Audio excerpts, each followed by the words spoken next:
ইরাকের এক নির্জন মরুভূমি, মাটির 1000 ফুট নিচে অন্ধকার এক কুয়ায় আজও ভেসে আসে বুক ফাটা আর্তনাদ। সেখানে লোহার শিকল দিয়ে উল্টো করে ঝুলিয়ে রাখা হয়েছে দুটি সত্তাকে। 1000 বছর ধরে পিপাসায় তাদের কলিজা ফেটে যাচ্ছে, চোখ দিয়ে বের হচ্ছে আগুনের ভাটা, কিন্তু এক ফোঁটা পানিও তাদের দেওয়া হয় না। জানেন এরা কারা? এরা কোনো সাধারণ অপরাধী নয়, এরা ছিলেন আল্লাহর পবিত্র ফেরেশতা। কিন্তু কি এমন ভয়ঙ্কর পাপে জড়িয়ে তারা আসমান থেকে জমিনে পতিত হলেন? আর কিভাবে তাদের হাত ধরেই পৃথিবীতে জন্ম নিল জঘন্যতম ব্ল্যাক ম্যাজিক বা কালো জাদু? ফেরেশতা থেকে অভিশপ্ত শয়তানে পরিণত হওয়ার সেই লোমহর্ষক ইতিহাস জানতে ভিডিওটি শেষ পর্যন্ত দেখুন, গা শিউরে উঠবে আপনার। ইরাকের প্রাচীন নগরী ব্যাবিলন, জাঁকজমকপূর্ণ এক শহর, বিশাল বিশাল অট্টালিকা, ঝুলন্ত বাগান আর চারিদিকে অঢেল সম্পদ। কিন্তু এই সৌন্দর্যের আড়ালে লুকিয়ে আছে এক কদর্য রূপ। শহরের প্রতিটি গলিতে পাপের ছড়াছড়ি, মদ, জুয়া, ব্যভিচার আর খুনের নেশায় মত্ত সেখানকার মানুষ।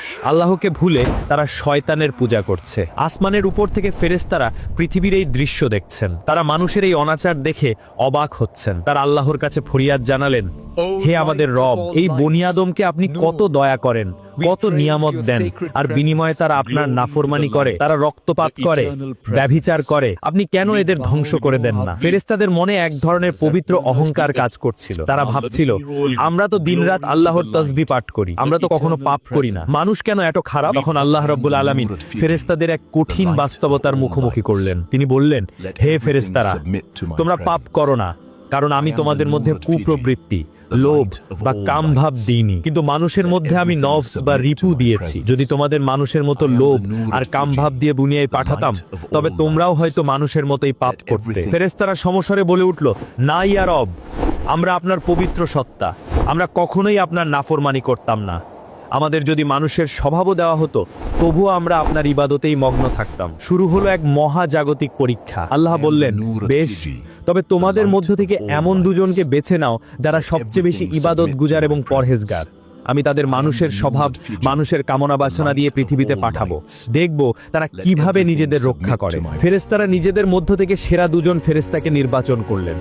তাদের নাম হারুত এবং মারুত। তারা ছিল অত্যন্ত সম্মানিত এবং আল্লাহর ভয়ে ভীত। আল্লাহর হুকুমে হারুত এবং মারুত মানুষের রূপ ধারণ করল। তাদের শরীরে মানুষের মতো ক্ষুধা, তৃষ্ণা এবং নারীর প্রতি আকর্ষণ তৈরি করে দেওয়া হলো। তারপর তাদের নামিয়ে দেওয়া হলো সেই পাপের নগরী ব্যাবিলনে। শর্ত ছিল মাত্র কয়েকটি। 1, আল্লাহর সাথে কাউকে শরিক করা যাবে না। 2, অন্যায়ভাবে কাউকে হত্যা করা যাবে না। 3, মদ পান করা যাবে না। 4, ব্যভিচার করা যাবে না। হারুত এবং মারুত ব্যাবিলনের মাটিতে পা রাখল। দিনের বেলা তারা মানুষের বেশে বিচারকের কাজ করত। তারা অত্যন্ত ন্যায়পরায়ণতার সাথে বিচার করত। তাদের সততা দেখে মানুষ মুগ্ধ হয়ে গেল। সকাল থেকে সন্ধে পর্যন্ত তারা আল্লাহর হুকুম মেনে চলত, আর সন্ধে হলে তারা আল্লাহর ইসমে আজম বা মহানাম পাঠ করে আবার আসমানে উঠে যেত। তাদের মনে তখনও দৃঢ় বিশ্বাস, আমরা ফেরেশতা, এই সামান্য মানুষ আমাদের কি ধোঁকা দেবে? কিন্তু শয়তান তো উৎপেতে ছিল, সে জানতো এদের দুর্বলতা কোথায়। সে তৈরি করলো এক মরণ ফাঁদ। একদিন বিচার কাজ চলছে, হারুত এবং মারুত তাদের আসনে বসে আছে। হঠাৎ দরজার ওপাশ থেকে এক সুমিষ্ট বাতাসের ঝাপটা এলো। ঘরের পরিবেশ মুহূর্তেই বদলে গেল। বিচারালয়ে প্রবেশ করলো এক নারী। ইতিহাসের কিতাবগুলোতে তার নাম এসেছে জোহরা। সে ছিল সেই সময়ের বা হয়তো পৃথিবীর ইতিহাসের অন্যতম সুন্দরী নারী। তার রূপের বর্ণনা দেওয়া মানুষের সাধ্যের বাইরে।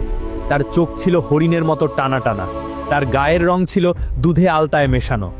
সে এমনভাবে সেজেগুজে সুগন্ধি মেখে দরজায় এসে দাঁড়ালো যে তাকে দেখা মাত্রই হারুত এবং মারুত তাদের চোখের পলক ফেলতে ভুলে গেল। ফেরেশতা হওয়ার পর থেকে তারা 1000 বছর ধরে শুধু আল্লাহর ইবাদত করেছে, কিন্তু আজ মানুষের নফস তাদের শরীরে থাকার কারণে তাদের বুকের ভেতর এক অদ্ভুত কম্পন শুরু হলো। তাদের মনে হলো এই নারীর সান্নিধ্য ছাড়া জীবন বৃথা। তাদের ঈমান আর তাদের কাম ভাবের মধ্যে শুরু হলো এক তুমুল লড়াই। জোহরা বিচারালয়ের মাঝখানে এসে দাঁড়ালো। তার বিচার শেষ হলো, কিন্তু হারুত এবং মারুত তাকে যেতে দিতে চাইল না। তাদের চোখের দৃষ্টিতে ছিল ক্ষুধার্ত মানুষের আকুতি। তারা জোহরাকে ইঙ্গিত দিল তারা তার সঙ্গ চায়, তারা তার সাথে একান্তে সময় কাটাতে চায়। জোহরা ছিল চালাক এবং শয়তানের চর। সে বুঝতে পারল এই দুজন বিচারক তার প্রেমে পাগল হয়ে গেছে। সে মুচকি হাসল। তার সেই হাসিতে হারুত এবং মারুতের বিবেকের শেষ বাঁধনটুকু ছিঁড়ে গেল। জোহরা বলল, হে সম্মানিত বিচারকগণ, আপনারা আমাকে কাছে পেতে চান? বেশ, আমার কোনো আপত্তি নেই, কিন্তু আমার কাছে আসতে হলে আপনাদের একটা শর্ত পূরণ করতে হবে। হারুত আর মারুত তখন নেশার ঘোরে আচ্ছন্ন। তারা বলল, বলো তোমার কি শর্ত? আমরা সব করতে রাজি। জোহরা বলল, আমার ঘরে এক বিশেষ দেব মূর্তি আছে, আপনারা যদি আমাকে পেতে চান তবে সেই মূর্তিকে একটা সিজদা করতে হবে। হারুত আর মারুত তিমকে গেল। সিজদা, শিরক, তারা ফেরেশতা, তারা জানে শিরক কত বড় পাপ। তারা সাথে সাথে কানে হাত দিল, বলল, না না, এটা অসম্ভব, আমরা আল্লাহর সাথে কাউকে শরিক করতে পারবো না, এটা ছাড়া অন্য কিছু বলো। জোহরা তখন তার দ্বিতীয় চাল চাললো। সে বলল, ঠিক আছে, আপনারা যদি সিজদা করতে না চান তবে এই যে দেখছেন মদের পাত্র, ওখান থেকে এক পেয়ালা মদ পান করুন, ব্যাস এটুকুই আমার চাওয়া। হারুত আর মারুত একে অপরের দিকে তাকালো। তারা ভাবলো, মূর্তি পূজা করা তো কুফরি, তার চেয়ে মদ খাওয়া তো ছোট পাপ, মদ খেলে তো আর ঈমান চলে যাবে না, চলো এক ঢোক মদই তো, এইটা খেয়েই আমরা আমাদের বাসনা পূরণ করব, তারপর আল্লাহর কাছে তওবা করে নিব, আল্লাহ তো ক্ষমাশীল। হায়, তারা জানতো না পাপের জগতে একবার পা দিলে সেখান থেকে ফিরে আসা কতটা কঠিন। হারুত আর মারুত কাঁপতে কাঁপতে সেই মদের পেয়ালার দিকে হাত বাড়ালো। তাদের হাত কাঁপছে, বিবেক তাদের বাধা দিচ্ছে, কিন্তু চোখের সামনে জোহরার মোহনীয় রূপ তাদের পাগল করে দিয়েছে। শয়তান তাদের কানে ফিসফিস করে বলল, সামান্য একটু পানি হইতো, খেয়ে নাও, তারপর জোহরা তোমার, এরপর আল্লাহর কাছে কেঁদে তওবা করে নিও, আল্লাহ তো দয়ালু। অবশেষে তারা সেই মদের পেয়ালা মুখে তুলল। এক ঢোক, দুই ঢোক, আগুনের মতো সেই তরল তাদের গলার নিচে নামতেই তাদের বিবেকের শেষ বাতিটুকু নিভে গেল। মুহূর্তের মধ্যে তাদের মাথা ঝিমঝিম করতে লাগলো, তাদের চোখের দৃষ্টি ঘোলাটে হয়ে গেল। যে হারুত মারুত কিছুক্ষণ আগেও আল্লাহর ভয়ে কম্পমান ছিল, মদ পেটে যাওয়ার পর তারা হয়ে গেল বেহায়া পশুর মতো। নেশার ঘরে তাদের মনে হলো জোহরা আরো সুন্দরী হয়ে গেছে। তাদের শরীর থেকে লজ্জার সব পর্দা সরে গেল। তারা জোহরাকে জড়িয়ে ধরল। হায়, যেই পাপকে তারা আসমানে থাকতে ঘৃণা করত, যেই ব্যভিচারকে তারা সবচেয়ে জঘন্য দাজ মনে করত, আজ সেই ব্যভিচারেই তারা লিপ্ত হলো।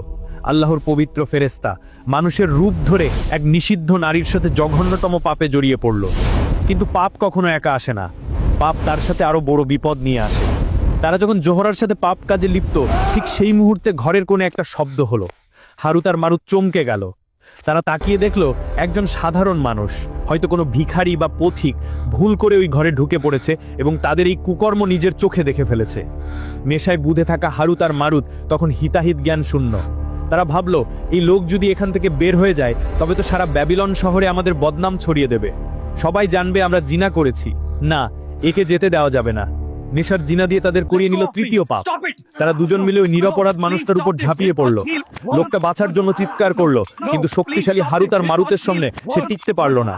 তারা নির্মমভাবে, নিষ্ঠুরভাবে সেই লোকটাকে হত্যা করলো। একবার ভাবুন তো দৃশ্যটা, মেঝেতে পড়ে আছে একটা তাজা লাশ, রক্তে ভেসে যাচ্ছে ঘর, আর তার পাশেই দাঁড়িয়ে আছে আল্লাহর দুই প্রিয় ফেরেশতা। তারা মদ খেয়েছে, তারা ব্যভিচার করেছে, এখন তারা খুনি। মানুষ হত্যা করার মতো মহাপাপও তাদের হাত দিয়ে হয়ে গেল। এদিকে জোহরা সব দেখছিল, সে মুচকি হাসলো। সে বুঝতে পারলো এরা এখন পুরোপুরি তার হাতের মুঠোয়, এদের আর ফিরে যাওয়ার কোনো পথ নেই। জোহরা তখন তাদের বলল, আপনারা তো সবই করলেন, কিন্তু আমার একটা শেষ আবদার আছে। আপনারা প্রতিদিন সন্ধ্যায় কোন মন্ত্র পড়ে আকাশে উড়ে যান সেটা আমি দেখেছি।